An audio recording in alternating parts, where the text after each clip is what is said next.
Ok, vamos mergulhar na história de um cara cuja vida foi assim tão poética e tão caótica quanto a própria arte dele. No papel, sabe? Ele era um homem de títulos e que títulos. Diplomata, dramaturgo, jornalista, crítico de cinema, uma lista bem impressionante. Mas como é que esse homem das letras, todo formal, vira a voz da bossa nova? Aquele som descontraído, sabe? Que nasceu em barzinhos na beira da praia, regado à amizade e, claro, muito uísque. Pois é, essa é a história do Vinícius de Moraes, o nosso poetinha, o cara que no fim das contas deu alma para a bossa nova. A vida dele foi basicamente guiada por esse espírito de desafio, sabe? Uma vontade de seguir o próprio rumo. E essa frase dele captura isso perfeitamente. Para a gente entender o Vinícius, a gente tem que começar por uma contradição. Uma contradição que definiu quem ele era. Ele foi, acima de tudo, o poeta da paixão. Pensa só. O Vinícius vivia uma vida dupla. De um lado, o diplomata, todo estruturado, formal, oficial. Do outro, o poetinha, completamente caótico, boêmio e, claro, amado por todo mundo. E a casa dele, gente, era a metáfora perfeita para a vida que ele levava. Um caos maravilhoso, criativo, sempre em construção, igualzinho a ele. Mas e aí? Como é que ele tentava juntar esses dois mundos tão opostos? Bom, essa é a história de um diplomata, digamos, bem improvável.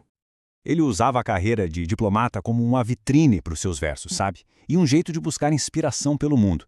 Foi para Los Angeles estudar cinema com Orson Welles, serviu como delegado na Unesco em Paris, continuou a vida artística e diplomática lá em Montevidéu.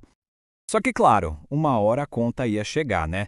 O poeta boêmio, com o que eles chamaram de comportamento de vagabundo, acabou batendo de frente com a rigidez toda da diplomacia. E a resposta dele para a demissão foi genial. Ele simplesmente sobe num palco em Lisboa e, de forma super desafiadora, recita o poema Pátria Minha. E para completar a cena, o Baden-Powell tocando o hino nacional no violão ao fundo. Quer dizer, ele transformou uma demissão num ato de protesto artístico espetacular. E agora, livre das amarras da diplomacia, ele finalmente pôde mergulhar de cabeça na sua verdadeira paixão. Foi aí que nasceu o legado que o mundo inteiro conhece, o som de Ipanema. A verdadeira vocação dele, na verdade, estava nas parcerias. Era juntar a poesia dele com a genialidade de músicos incríveis como Tom Jobim, Toquinho, Baden-Powell, Carlos Lyra. A lista é gigante. E o processo criativo deles era quase uma mágica, uma alquimia mesmo. Funcionava assim. Vinha uma melodia, de um parceiro como Tom Jobim, por exemplo. Aí o Vinícius chegava com o que ele chamava de letrinhas. E pronto, a poesia mais sofisticada encontrava a música popular e nascia um clássico da bossa nova. E a genialidade dele era exatamente essa, transformar o dia a dia em arte eterna. Pensa bem, a cena de uma moça simplesmente caminhando em direção ao mar, um momento super trivial, virou Garota de Ipanema, um sucesso mundial. Mas é claro que viver com essa intensidade toda, essa paixão, isso teve um custo. E um custo pessoal bem alto. Ao longo da vida, ele lutou contra problemas de saúde bem sérios, sabe? Isquemia cerebral, diabetes, hidrocefalia. Teve até uma cirurgia super delicada no cérebro que ele teve sorte de sobreviver. Coisas que o deixavam muito frágil, muitas vezes. Mas mesmo com o corpo falhando, o espírito dele, esse continuava o mesmo. Tinha uma história ótima.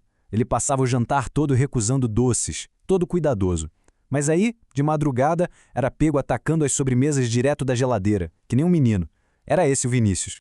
Ele não tinha medo da morte. Pelo contrário, ele tratava a morte como uma íntima, sabe? Uma companheira do dia a dia. Alguém que ele estava se preparando para encontrar.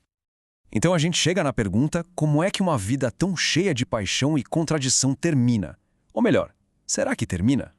A própria fonte que a gente usou para essa análise levanta essa questão que é ótima. Quem pode atestar o óbito de um poeta? A ideia aqui é que para alguém como Vinícius, o fim é, talvez, só uma ilusão. E tem uma história que ilustra isso de um jeito incrível. Anos depois que ele se foi, uma jovem na Holanda, que foi adotada no Brasil, mas não falava nada de português, a única frase que ela sabia na língua em que nasceu era a letra de A Felicidade. Isso mostra tudo, né? O homem Vinícius se foi, mas o espírito dele, que está ali na música, na poesia, isso aí ficou, se tornou universal, imortal, transcendeu a língua, as fronteiras, o tempo. A vida do Vinícius, no fim das contas, foi que nem a casa dele. Nunca ficou pronta de verdade. E aí fica a reflexão. Se uma vida é um poema, será que ela precisa mesmo de um ponto final para ser completa? Talvez o maior legado dele seja exatamente esse, um verso lindo, que continua e que nunca acaba.